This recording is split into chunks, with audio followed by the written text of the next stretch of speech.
Hello दोस्तों, welcome to my YouTube channel dark mentor. दोस्तों, ये ना मेरी पहली वीडियो है यूट्यूब के ऊपर। और इस यूट्यूब चैनल के ऊपर ना मैं आपके लिए एनसीईआरटी फॉर नीट के लिए मैं बच्चे आपके लिए वर्ड टू वर्ड एनसीईआरटी का एक्सप्लेनेशन करूंगा। और मेरे बच्चे आपके जो भी इंपॉर्टेंट क्वेश्चन होंगे ना इसके अंदर, वो मैं आपके लिए ढूंढ के निकालूंगा। चलो, हम ना टाइम ना वेस्ट करते हुए ना इसको शुरू करते हैं। और ये ना वीडियो बहुत ज़्यादा बड़ी नहीं होने वाली है। ये वीडियो अप्रोक्सीमेट होगी सिर्फ 10 to 15 मिनट्स की। 15 मिनट्स भी बहुत ज़्यादा हो गए।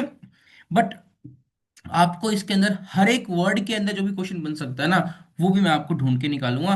क्योंकि देखो बच्चे, आती तो सिर्फ एनसीईआरटी ही है, वो भी आपको भी पता है। तो चलो, आपने और क्या बेसिक्स तो आपके सबके क्लियर हो चुके होते हैं जहां पर भी आप ऑफलाइन पढ़ते हो। तो बस यहाँ पर मैं आपको जो बूस्ट दूंगा आपकी प्रिपरेशन के लिए। चलो, करते हैं शुरू। तो आज मैं जो चैप्टर शुरू करूंगा वो होगा बच्चे मेरे पास breathing and exchange of gases.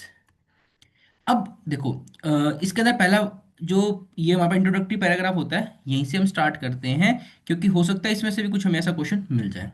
As you have read earlier, आपने पहले पढ़ा होगा, oxygen is utilised by an organisms to the indirectly break down simple molecule like glucose, amino acid, fatty acid to drive energy to perform various activity. Carbon dioxide, CO2 which is harmful released during the above catabolic reactions.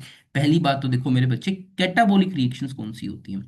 Catabolic का मतलब होता है break down वाली reaction, जो किसी चीज को break down करती है हमारी बॉडी में। मेरे बच्चे, हम कुछ भी खाते हैं, अल्टीमेटली वो ग्लूकोज, अमीनो एसिड्स और मेरे बच्चे फैटी एसिड, ग्लिसरॉल्स के अंदर ब्रेक डाउन होता है। तो मेरे बच्चे, हमारी जो हम ऑक्सीजन लेते हैं वो क्या करती है, इसको कैटाबोलाइज करती है। कैटाबोलाइज करके क्या बनाती है मेरे बच्चे? कार्बन डाइऑक्साइड बनाती है।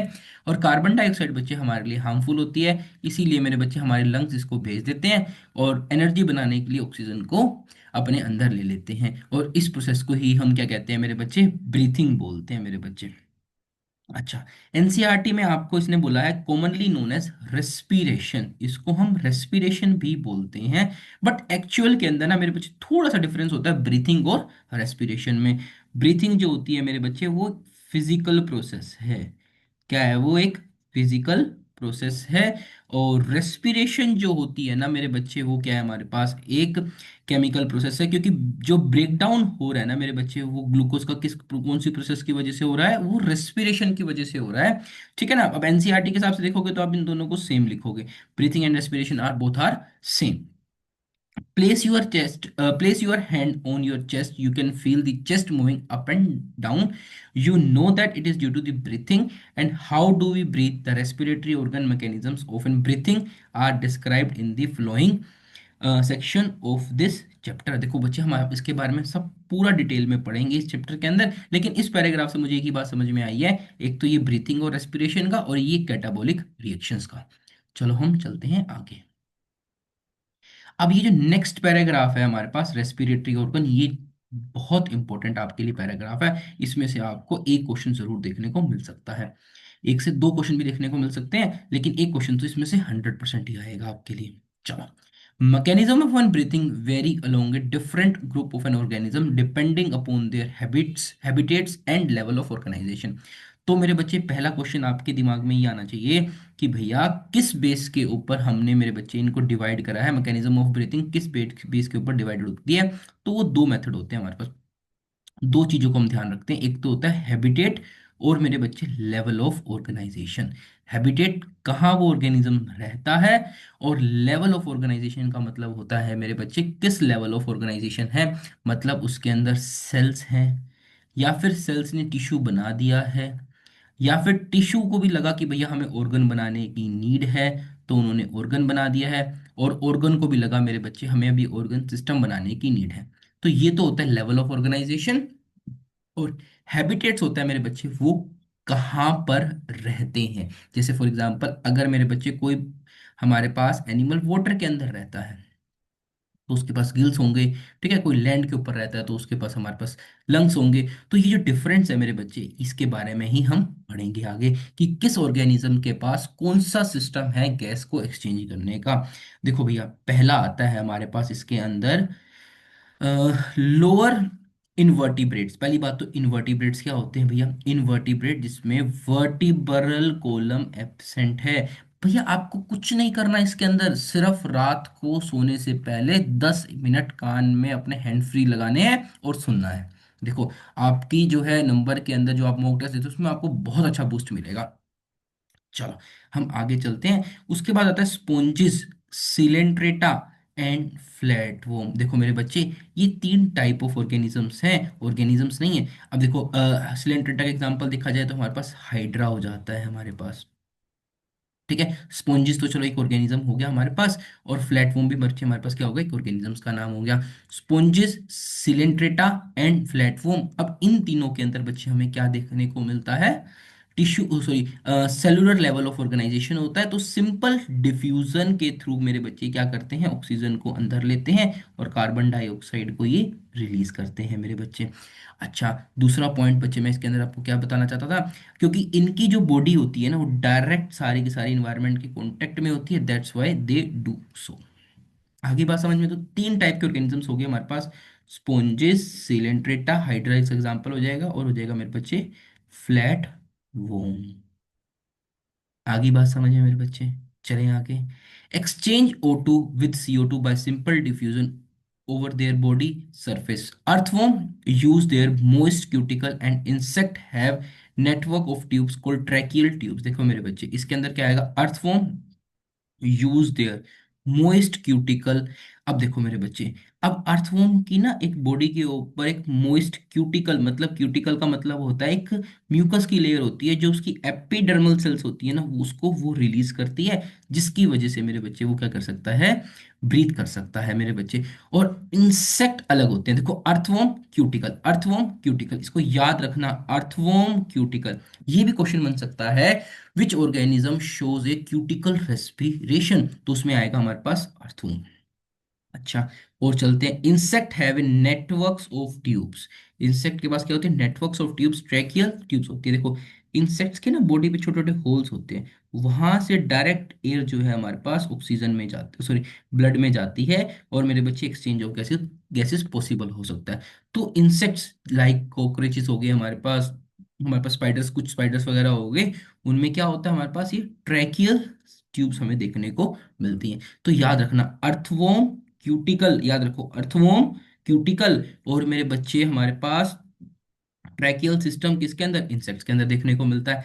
ऐसे ही मेरे बच्चे हम आगे पढ़ते हैं, इसमें specialised vascularised structure gills, branchial respiration are used by the most of the aquatic arthropods and mollusk, whereas vascularized bag called pulmonary respiration used by the terrestrial for the exchange of gases। अच्छा, अब इसके अंदर क्या आता है, gills जो होते हैं ना मेरे बच्चे, ये वाटर ऑर्गेनिजम्स के अंदर हेल्प करते हैं। यहाँ पर ना टाइप ऑफ ऑर्गेनिजम्स लिखा हुआ है, फाइलम लिखा हुआ है आर्थ्रोपोडा, ये जनरली इक्वेटिक आर्थ्रोपोडा, मतलब जो इंसेक्ट्स हमारे पास पानी में रहते हैं। प्लस मेरे बच्चे मोलस्क, ये भी बच्चे हमारे पास क्या है, एक टाइप ऑफ फाइलम दे रखा है। तो याद रखना, गिल्स कौन से वाले उसमें मिलेंगे हमें, गिल्स हो जाएगा हमारे पास इक्वेटिक आर्थ्रोपोडा, इक्वेटिक आर्थ्रोपोडा। और मेरे बच्चे दूसरा एग्जांपल क्या था, मोलस्क, याद रखना इसको।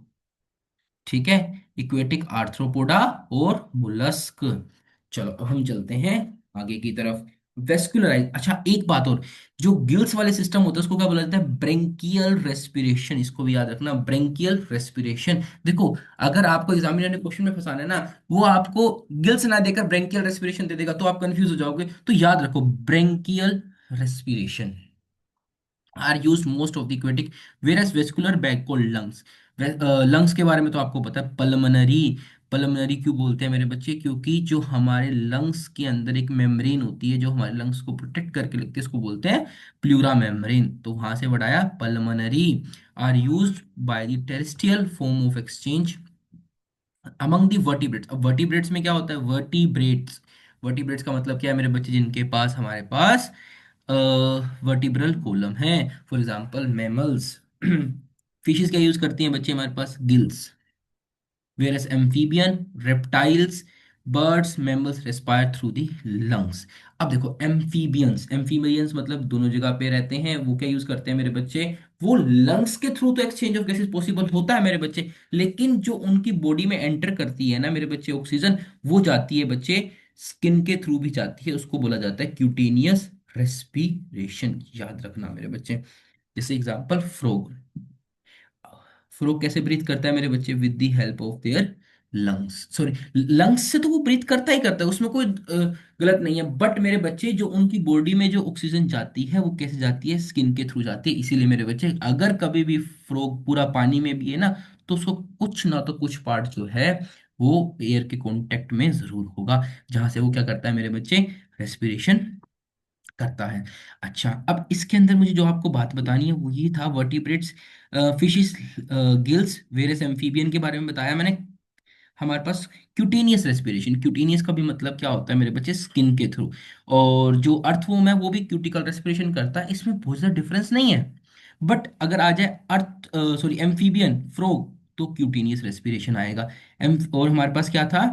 रेप्टाइल्स, बर्ड्स, मैमल्स, जितने भी मेरे बच्चे वर्टिब्रेट्स होते हैं, फिश को छोड़ के जनरली किसके थ्रू करते हैं मेरे बच्चे? लंग्स के थ्रू क्या करते हैं? रेस्पिरेशन को परफॉर्म करते हैं। तो इस पैराग्राफ के अंदर हमने क्या सीखा? बस 1 मिनट में इसको सम अप करते हैं। सेलुलर लेवल ऑफ ऑर्गेनाइजेशन कहाँ पर होती है? स्पोंजिस, सिलेंट्रेटा एंड फ्लैट वोम के अंदर, याद रखना मेरे बच्चे, ये बहुत इंपॉर्टेंट है। उसके बाद क्यूटिकल अर्थवोम, क्यूटिकल अर्थवोम, क्यूटिकल अर्थवोम, दो दो तीन तीन बार मैं बोलूंगा। और जब नेक्स्ट क्लास में भी जाएंगे, पहले आके मैं पहले आपको 2 मिनट रिवाइज कराऊंगा। और मेरे बच्चे, इंसेक्ट जो होते हैं हमारे पास, उसके अंदर ट्रैकियल सिस्टम के बारे में हम बात करते हैं। और फिर ब्रेंकियल, जो गिल सिस्टम होता है मेरे बच्चे, वो क्या होता है हमारे पास? कहाँ गया हमारे पास? Aquatic arthropoda, aquatic arthropoda and mollusc, इसको भी याद रख देना मेरे बच्चे।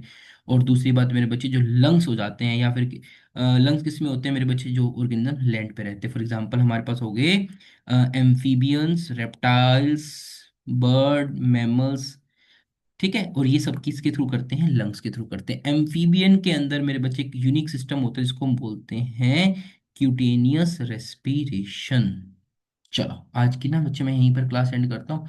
कुछ नहीं करना, जैसे आप पॉडकास्ट सुनते हो ना, ठीक है, ऐसे ही पॉडकास्ट की तरह आपने इस वीडियोस को देखना है। ठीक है, मैं गारंटी देता हूँ मेरे बच्चे, आपको इसके अंदर एक अच्छा आगे की तरफ बूस्ट मिलेगा नंबर के अंदर। Thank you for watching.